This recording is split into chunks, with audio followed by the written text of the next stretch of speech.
नजिकै गरेको विजयादशमी, शुभ दीपावली, छठ, नेपाल सम्वत लगायतका चाडपर्वको अवसरमा स्वदेश तथा विदेशमा बसोबास गर्नुहुने सबै नेपाली आमा बुवा दाजुभाइ तथा दिदीबहिनीहरूमा हार्दिक शुभकामना व्यक्त गर्न चाहन्छु। इजरायल र हमास बीच भएको भिडन्तको क्रममा ज्यान गुमाउनु हुनेप्रति हार्दिक श्रद्धाञ्जली र परिवारजनमा संवेदना व्यक्त गर्न चाहन्छु। र इजरायलमा अध्ययनरत विद्यार्थीलाई समयमै उद्धार गरेकोमा सम्माननीय प्रधानमन्त्री लगायत नेपाल सरकारलाई हार्दिक धन्यवाद व्यक्त गर्दछु। साथै चाडपर्वको समयमा चिनी लगायतका खाद्यान्नको अत्याधिक मूल्यवृद्धि भइरहेकोले चिनी तथा अन्य उपभोग्य वस्तुहरूमा भइरहेको मूल्यवृद्धि नियन्त्रण गर्न तथा प्रभावकारी बजार अनुगमन गर्न सरकारको गम्भीर ध्यानआकर्षण गराउँदछु। साथै हवाई यातायात तथा स्थलगत रूपमा सञ्चालन हुने यातायातमा हुने गरेको ठगी नियन्त्रण गरी यात्रुहरूको सहज यात्राको लागि विशेष ध्यान दिन सम्माननीय सभामुख मार्फत सरकारको ध्यानआकर्षण गराउँछु। धन्यवाद। माननीय सदस्य श्री भीम प्रसाद आचार्य।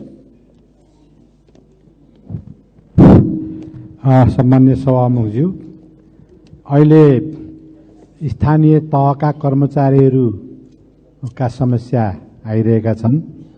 सरकार बेखबर छ। यो पेन्सनर, टिचर, बाल विकासका शिक्षकहरू, राहत र अस्थायी शिक्षकहरूका समस्याहरूमा सरकार बेखबर छ। उनीहरूले आन्दोलन गरिरहेका छन्। वीर अस्पतालबाट अन्यायपूर्ण ढङ्गले डाक्टरहरूलाई निष्कासन गरिएको छ। सरकार बेखबर छ। स्वास्थ्य कर्मीमाथि आक्रमण भएको छ, तर गुण्डागर्दी गर्ने, ज्यान मार्ने मान्छेहरू छुटिरहेका छन्। अब डेङ्गु संक्रमण अहिले राजधानीमा तीव्र ढङ्गले बढिरहेको छ। धरानबाट सुरु भएको डेङ्गु अहिले चर्को ढङ्गले राजधानीमा संक्रमण बढेको छ, तर सरकार त्यसमा बेखबर देखिरहेको छ। कालो बजारी असाध्यै चर्को छ। यस्तो अवस्थामा सरकार कहाँ छ? सरकार कहाँ छ? माननीय सदस्य श्री मनीष झा। सम्मान्य सभामुख महोदय, सभामुख महोदयको माध्यमबाट म नेपाल सरकारलाई इजरायलमा रहेको 254 जना नेपालीहरूलाई उद्धार गरिएकोमा धन्यवाद दिन चाहन्छु र बाँकीलाई पनि यथाशीघ्र उद्धार गरियोस् भन्ने अनुरोध गर्न चाहन्छु। अर्को कुरा, बझाङको बारेमा फेरि त्यहाँ भूकम्प ग्रसित क्षेत्रमा पुग्नको लागि यातायातको सरल व्यवस्था भइसकेको छैन। टिकट काट्नलाई रातारात बसेर लाइन लाग्नुपर्छ र त्यहाँ पुग्नको लागि आवश्यक उद्धार कार्य पनि भइरहेको छैन।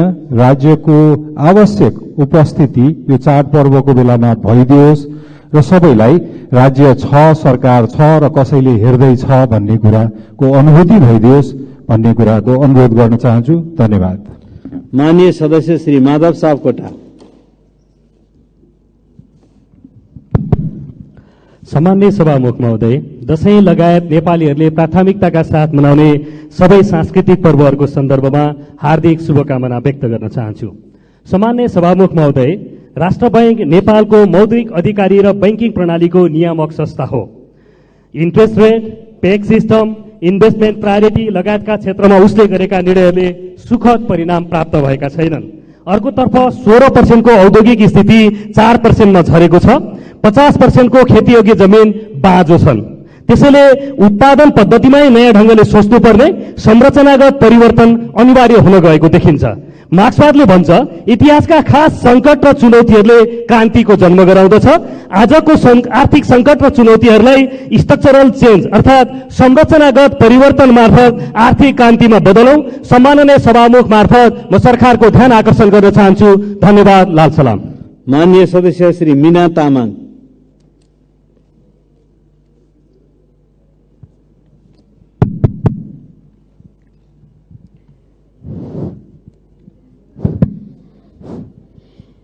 सभामुख महोदय, इजरायलमाथि हमासले गरेको आक्रमणमा ज्यान गुमाएको नेपाली मृतकप्रति भावपूर्ण श्रद्धाञ्जली, परिवारजनमा संवेदना। घटनास्थलबाट सकुशल उद्धार भएका नेपालीलाई स्वागत एवं नेपाल सरकारलाई धन्यवाद व्यक्त गर्न चाहन्छु। संघीय सरकारले उत्पादित वस्तुको पहिचान, संकलन, भण्डारण, बजार प्रवर्धन, आयातित वस्तुको अनुसन्धान र किसान उद्योगी पुँजीको प्रवर्धन गर्दै अधिक खर्च हुने चाडपर्व सांस्कृतिक अभियानको तत्काल सरकारलाई विश्वासमा लिई 753वटै संकलन केन्द्र 7वटै प्रदेशमा बिक्रीको लागि स्रोत प्राप्तिको भण्डारण तयार गरी तत्काल प्रवर्धन गर्न सरकारको ध्यान आकर्षण गर्न चाहन्छु। नजिकै गरेको नेपालीहरूको महान चाड दशैं तिहार छठ लोछारको पावन अवसर माननीय सदस्य श्री मुक्ता कुमारी यादव।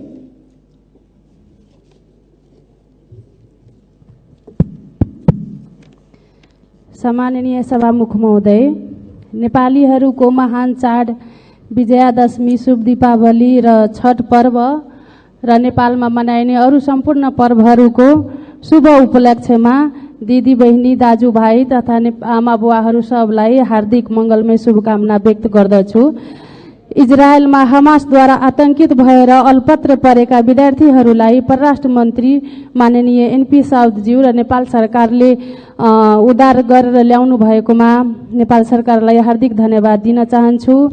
र हमासको हमलामा परि ज्यान गुमाएका 10 जना नेपाली विद्यार्थी प्रति भावपूर्ण श्रद्धासुमन अर्पण गर्दै परिवारजन प्रति गहिरो संवेदना प्रकट गर्दछु र स्थानीय तहका कर्मचारीहरूमा आन्दोलनमा हुनुहुन्छ, सरकारले छिटोभन्दा छिटो सेवा ऐन बनाएर उहाँहरूको माग पूरा गरोस् भन्ने जोरदार रूपमा माग गर्न चाहन्छु। धन्यवाद। जय नेपाल। माननीय सदस्य श्री रघुजी पन्त।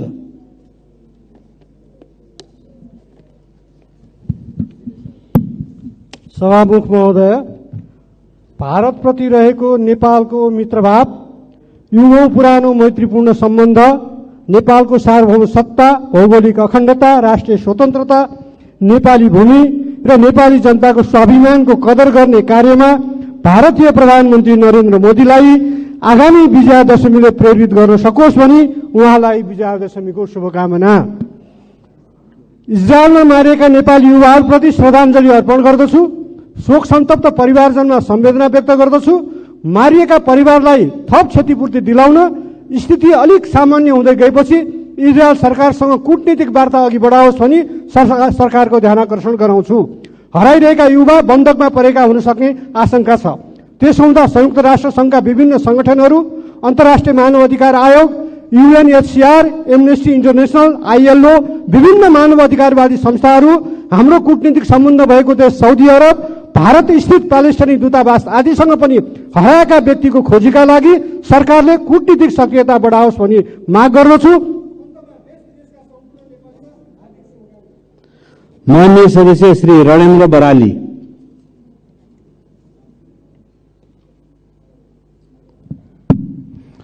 सम्माननीय सभामुखज्यू, अहिले नेपालीको महान चाड दशैं आउँदैछ। प्रत्येक दशैंमा हुने गाडी दुर्घटना, जहिले पनि 2-4वटा गाडी र ठुल्ठुला गाडी दुर्घटना हुन्छ। यसमा चाहिँ नेपाल सरकारको ध्यान पुगोस्, एउटा कुरा। अर्को कुरो, यसै दशैंको सन्दर्भमा दलित समुदाय बीच मन्दिर पूजाको लागि असमानता भएर हुने झडप झगडा वर्षको 10-20वटा जहिले पनि हुन्छ मुद्दा। त यस किसिमको चाहिँ यो असमानता, पूजामा हुने असमानताको निमित्त जहाँ ख्याल गर्नुपर्छ सरकारले, नेपालको नियमअनुसार चाहिँ उनीहरूको इच्छा हुनेको समान अधिकारको व्यवस्था राज्यबाट होस्। अर्को कुरो, यो इजिप्ट घटनामा परेका नेपालीहरूको विषयमा त राम्रै कुरा छ, राम्रै छ, हाम्रो पनि त्यसको लागि खेद व्यक्त गर्ने नै भयो। यो सिक्किममा टिस्टा नदी बढेर, ताल फुटेर टिस्टा नदी बढेर आएको हराएको 5 जना नेपाली र अरू थप हराएका आशंकाको विषयमा माननीय सदस्य श्री रञ्जु कुमारी झा। सम्माननीय सभामुख महोदय, सर्वप्रथम म आफ्नो गृह जिल्लाको कुरा राख्न गइरहेछु। मेरो गृह जिल्लाको सबभन्दा पुरानो गजेन्द्र नारायण सिंह अञ्चल अस्पतालको अवस्था र महेन्द्र बिन्देश्वरी बहुमुखी क्याम्पसको अवस्था, शिक्षा र स्वास्थ्य दुईटैको अवस्था अति गम्भीर अवस्थामा छ। त्यहाँ आर्थिक अनुशासनदेखि लिएर गुणस्तरीय न शिक्षा न गुणस्तरीय स्वास्थ्यको उपचार भइरहेको अवस्था छ। सम्बन्धित मन्त्रालयहरूको मन्त्रीज्यूहरू यही हुनुहुन्छ, उहाँहरूको ध्यान आकर्षण गराउन चाहन्छु। त्यस्तै सभामुख महोदय, इजरायलमा भएको हमासको आक्रमणमा नेपालको 10 जना विद्यार्थीले ज्यान गुमाउनु पर्यो। उहाँहरूप्रति मेरो हार्दिक श्रद्धाञ्जली र परिवारजनमा हार्दिक संवेदना प्रकट गर्दछौँ। त्यस्तै सरकारले जुन उद्धार गरी ल्याएको छ त्यहाँबाट विद्यार्थीहरूलाई सरकारलाई धेरै नै धन्यवाद दिन चाहन्छु। सभामुख महोदय, दशैं, तिहार, छठ लगायतका सम्पूर्ण चाडपर्वको अहिले अवसर छ। यो चाडपर्वको अवसरमा म सम्पूर्ण देशवासीलाई हार्दिक शुभकामना दिँदै सरकारको ध्यान आकर्षण के गराउन चाहन्छु भने यो बेला कम्तीमा बजारको मूल्य सुलभ र सहज होस्, जसले गर्दा चाडपर्व। माननीय सदस्य श्री रमा कोइराला पौड्याल। सम्माननीय सभामुख महोदय, इरानमा हमासद्वारा गरिएको आक्रमणबाट मृत्यु भएका सम्पूर्ण नेपाली भाइहरूप्रति हार्दिक श्रद्धासुमन अर्पण गर्दछु। त्यसै गरी घाइते हुनुभएका सम्पूर्णको शीघ्र स्वास्थ्य लाभको कामना गर्दछु। नेपाल सरकार, परराष्ट्र मन्त्रालयले जुन चनाखो भएर समयमै उद्धार गरेको छ त्यसको लागि म एउटा जनप्रतिनिधिको हैसियतले आभार प्रकट गर्न चाहन्छु। र म चिन्ता छ सभामुख महोदय, अझै पनि त्यहाँ केयर गिभरको रूपमा काम गर्ने करिब 4500 श्रमिकहरू हुनुहुन्छ। उहाँहरूलाई उद्धार गर्ने हो या नगर्ने हो, त्यसमा सरकार चनाको भएर रहनुपर्छ। र त्यहाँबाट कामदारहरू फर्किन चाहनुहुन्छ भने कामदारलाई पनि नेपाल ल्याउनुपर्छ भन्ने आग्रह गर्न चाहन्छु। त्यसै गरी चाडपर्व आएको छ, त्यो चाडपर्वमा अहिले पर्यटन मन्त्रीज्यू भन्नुहुन्छ। माननीय सदस्य श्री रामकुमार राई।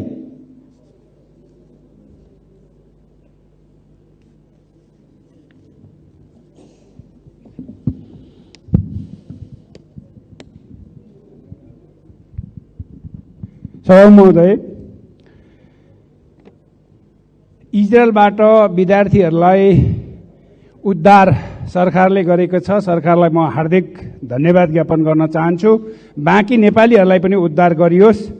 खोटाङ जिल्लाको ऐसेलु खर्कमा असोज 11 गते टाटा सुमो व्यवसायी नवराज आचार्यको शङ्कास्पद मृत अवस्थामा भेटिएको छ। सभामुख महोदय, यो गम्भीर ढङ्गले सरकारले छानबिन गरोस्। अर्को, कृषकहरूबाट उत्पादित पशुपन्छी कृषि सामग्रीहरू जो व्यापारी हिसाबले चाहिँ सप्लाई भइरहेको छ, यसमा प्रहरी प्रशासनबाट चाहिँ असाध्यै दुःख दिने काम भइरहेको छ। यसको पनि म सरकार मार्फत चाहिँ म ध्यान आकर्षण गर्न चाहन्छु। धन्यवाद। माननीय सदस्य श्री रामकृष्ण यादव।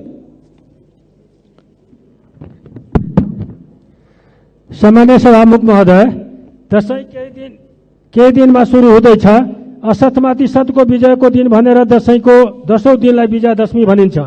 यो बेलामा परिवारजन एकै ठाउँमा भेला भएर दशैं मनाउने र मान्यजन कहाँ आशीर्वाद थाप्ने चलन हुनाले मुलुकभित्र मानिसको सबैभन्दा बढी आउजाउ यही बेलामा हुन्छ।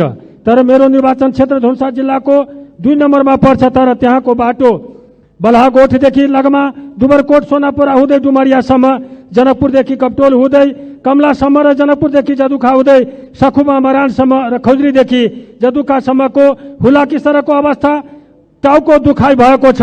ठेकदारले काममा ढिला सुस्ती गरेका कारण यसपालि दशैंमा समेत उक्त सडक भएर यात्रा गर्नेहरू धुलै धुलो हुनुपर्ने अवस्था छ। तसर्थ सामान्य सभामुख महोदय मार्फत सरकारका सम्बन्धित निकायलाई तत्कालै काम सुरु गराइदिन माग गर्दछु। सामान्य सभामुख महोदय, तराई डेङ्गुबाट आक्रान्त छन्, स्वास्थ्य कर्मी र आवश्यक सेवा सुविधा भन्ने शहरमा मात्र केन्द्रित भएको छ। माननीय सदस्य श्री रामप्रकाश चौधरी।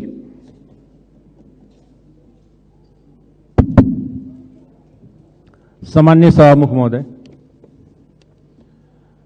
नेपालीहरूको महान चाड विजयादशमी, तिहार र छठको उपलक्ष्यमा सम्पूर्ण नेपालीमा हार्दिक मङ्गलमय शुभकामना व्यक्त गर्दछु।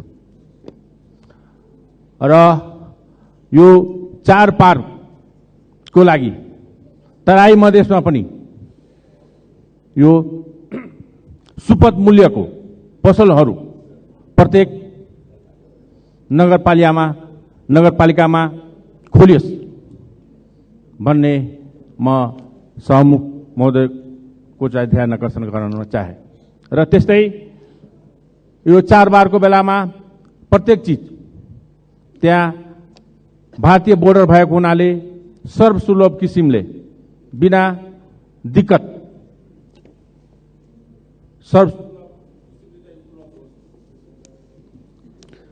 माननीय सदस्य श्री रामहरि खतिवड़ा। सभामुख महोदय, नजिकै गरेका चाडपर्वको सम्पूर्ण नेपालीलाई हार्दिक मङ्गलमय शुभकामना दिन चाहन्छु। तर यसचोटिको चाडपर्व दशैं चाहिँ लामखुट्टे पीडित चाडको रूपमा देखा पर्ने भयो, डेङ्गु पीडित दशैं हुने भयो। यसका लागि सरकारले लामखुट्टे मार्नका लागि पहल गर्नुपर्ने कुराहरू पहल गर्नका लागि अनुरोध गरे। सभामुख महोदय, महँगी बढेको छ, काला बजारी बढेको छ, यसको नियन्त्रणमा सरकार अगाडि बढोस्। कटारी ओखलढुङ्गा राजमार्ग असाध्यै जीर्ण छ, त्यसलाई छिटोभन्दा छिटो निर्माणको लागि पहल गरोस्। घुर्मी ओखलढुङ्गा सडक पनि त्यस्तै जीर्ण छ, त्यसलाई पनि पहल गरेर बाटो बनाउन सरकार अगाडि लागोस्। नेपाल एयरलाइन्सका टिकटहरू महँगा छन्, काला बजारीमा बिक्री भइरहेका छन्। नेपाल एयरलाइन्स अहिले पनि 48 अरबभन्दा बढी घाटामा छ। यसका बारेमा सरकारले ध्यान जाओस् र नेपाल एयरलाइन्सलाई सरकारको एयरलाइन्स बनाओस्। नत्र भने यो मागी खाने गाईको दुहुनु गाई जस्तो भएको छ, घाँस हाल्नु नपर्ने, सोर्नु नपर्ने, दूध मात्रै दुहुने प्रवृत्ति अन्त्य गरोस्। धन्यवाद। माननीय सदस्य श्री रुक्मिणी राणा बराली। सम्माननीय सभामुख महोदय, सर्वप्रथम इजरायलमा हमासको आक्रमणमा ज्यान गुमाउने ती होनहार नेपाली विद्यार्थीप्रति हार्दिक श्रद्धाञ्जली अर्पण गर्दै परिवारप्रति समवेदना प्रकट गर्दछु। सभामुख महोदय, म सरकारलाई सोध्न चाहन्छु, सरकार कहाँ छ? यो प्रश्न मेरो मात्र होइन, आम नेपाली नागरिकहरूको हो। जनताको दैनिक समस्यामा सरकार छैन भन्ने अनुभूति जनताले कहिले गर्न पाउने? नेपालको संविधान 72ले मौलिक हक, धारा 36 को 2 मा नागरिकलाई खाद्य वस्तुको अभावमा जीवन जोखिममा पर्ने अवस्थाबाट सुरक्षित हुनेछ भनिए तापनि नेपालीहरूको चाडपर्वको मुखमा कृत्रिम बजार अभाव सिर्जना गरी चरको मूल्य तिरेर गुजारा टार्नुपर्ने वर्षौंदेखिको चरम व्यथिति सरकारको गैर जिम्मेवारीपनको अन्त्य भएको छैन। काला बजारी भ्रष्टाचार मौलाएको छ, मूल्य वृद्धिले सीमा नागेको छ र पनि सरकार चुप। सभामुख महोदय, जनताको हरेक समस्यामा सरकार छ है भन्ने प्रत्याभूति जनताले गर्न पाउन पर्यो। माननीय सदस्य श्री रूपाशोषी चौधरी।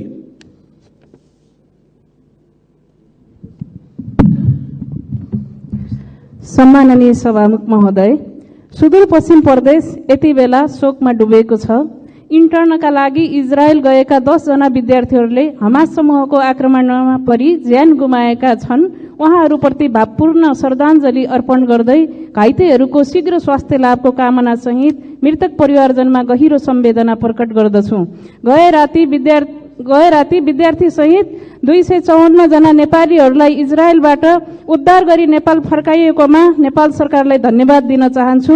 सभामुख महोदय, एग्रिकल्चर रिसर्चमा लगानी बढाई कृषि क्षेत्रमा विकास गर्दै नेपाली विद्यार्थीहरूलाई जोखिम मोलेर कृषि प्रशिक्षार्थीको रूपमा बाहिर जानुपर्ने अवस्थाको अन्त्य गर्न साथै सुदूरपश्चिमको बझाङमा गएको भूकम्पबाट भत्किएका भौतिक संरचनाहरूको पुनर्निर्माणमा यथाशीघ्र पहल गर्न सभामुख महोदय मार्फत सरकारको ध्यान आकर्षण गराउँदछु। धन्यवाद। माननीय सदस्य श्री लक्ष्मी तिवारी। सम्मानीय सभामुख महोदय, देश चाडपर्वमै हुँदैछ। चाडपर्वको परिकल्पना नै आत्मीयता र भाइचारा र मेलमिलापको लागि हो, दुख बिर्सेर सुखमा रमाउनको लागि हो। यस्ता समयमा सबै समुदाय र धर्मबीच आत्मीयता र भाइचारा रहोस् भन्ने कामना गर्न चाहन्छु। त्यस्तै गुणस्तर विभागले खाद्य सामग्री लगायतको गुणस्तर मापन गर्न पनि दशैं नै आउनुपर्ने, सडकमा खाल्टा खुल्टी पूर्णको लागि दशैं नै आउनुपर्ने, गरिबका लागि सुपथ मूल्य पसल चलाउन दशैं नै आउनुपर्ने, यातायातको जाँच गर्न पनि दशैं नै आउनुपर्ने। तर काम गर्ने निकाय भने जिम्मेवार विभिन्न बहानाबाट भाग्ने र गैर जिम्मेवारीपन आगामी वर्षदेखि यस्ता नहोस् भन्न चाहन्छु। सबैमा बडा दशैंको शुभकामना। धन्यवाद। माननीय सदस्य श्री लाल प्रसाद लिम्बू सावा लिम्बू। सम्माननीय सभामुख महोदय, नेपाल कृषि प्रधान देश हो र हामी कृषिमा आत्मनिर्भर हुनुपर्छ भन्दैछौँ। झापा जिल्लाबाट विभिन्न दुग्ध किसानहरू प्रतीक्षा डेरी, तारा दुग्ध डेरी, विन्ध्यवासिनी कृषि फार्म, आमा दुग्ध डेरी, कामधेनु डेरी, हमसेट दुङसे डेरी, जुनतारा कृषि फार्म, कर्ण महिना कृषि फार्मबाट असार महिना यता 6,45,000 भन्दा बढी लिटर दुग्ध विकास संस्थान विराटनगरले खरिद गरेको छ र लिँदै आएको छ, जसको मूल्य 4,16,46,000 भन्दा बढी छ। खरिद गरेको दुधको रकम किसानले पाएको छैन। सभामुख महोदय, अहिले चाडपर्व सुरु हुँदैछ, त्यसैले ती दुग्ध किसानहरूको दुध बेचे बापतको रकम उपलब्ध गराइदिनु हुन सरकारको गम्भीर ध्यान आकर्षण गर्न चाहन्छु। धन्यवाद।